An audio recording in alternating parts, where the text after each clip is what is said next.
Shalom mes chers amis, toutes mes bénédictions de bonheur. Nous sommes dans la paracha de Miketz qui est généralement lue pendant la période des 8 jours de Hanouka. Nous savons que la période de Hanouka vient inverser le processus de l'assombrissement du monde vers un degré qui va vers la lumière.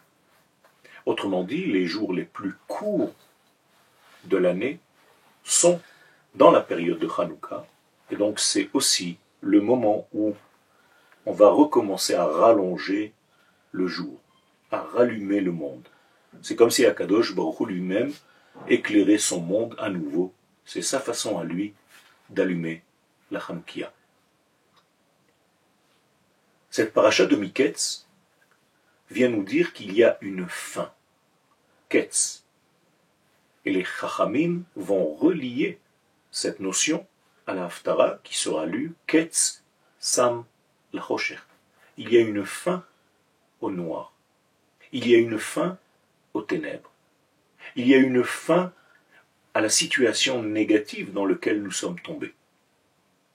Pour recommencer, pour revenir à la vie, c'est comme un processus de teshuva pour recommencer tout d'une manière saine et absolue.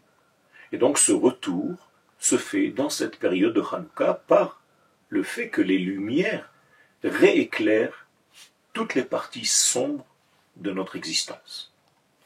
Autrement dit, la paracha que nous lisons, Miketz, va nous conduire vers la lumière retrouvée. En ce qui concerne ce qui se passe dans la paracha, je pense qu'il est important de prendre l'essence même, à savoir que le peuple d'Israël représente la valeur absolue de ce que les nations du monde reçoivent. Je veux dire par là qu'il y a une mesure étalon représentée, cette mesure, par le peuple d'Israël, et les nations du monde doivent accepter cette place d'Israël comme médiateur avec la lumière infinie pour recevoir cette lumière et vivre et bénéficier de tout le bonheur du monde, en tant que nation du monde, sans avoir le besoin de se convertir au judaïsme. Toujours est-il que le peuple d'Israël doit fournir cette lumière aux nations du monde. Lorsqu'il y a reproche ou haine des nations du monde vis-à-vis d'Israël, c'est parce que dans le subconscient, les nations du monde ressentent qu'Israël ne fournit pas cette lumière d'une manière suffisante. Et donc, il est de notre devoir, en tant que peuple, de savoir notre place et de rééclairer le monde. Car le monde attend qu'Israël, le seul médiateur avec la lumière de l'infini, fasse descendre cette lumière pour faire bénéficier le monde, pour la libération de ce monde, de toutes les contraintes, de tous les degrés qui assombrissent son existence. Le peuple d'Israël est donc responsable. Et c'est cette responsabilité qui va apparaître dès la paracha que nous lisons, la paracha de Miketz. En effet, le plus grand roi du monde, de la plus grande nation du monde, le pharaon d'Égypte, va faire référence à un petit jeune homme, Yosef Hatzadik, mais cet homme fait partie de cette nation d'Israël. Et donc, le grand royaume du monde va faire référence à ce petit garçon, Yosef, pour essayer de comprendre ce qui se passe dans sa vie. Et ce petit garçon, ce jeune garçon, Yosef, va lui expliquer à ce grand roi qu'en réalité, lui, Yosef, est censé faire venir cette lumière parce qu'il représente le peuple d'Israël. Et c'est par lui que le pharaon recevra l'explication de ses rêves.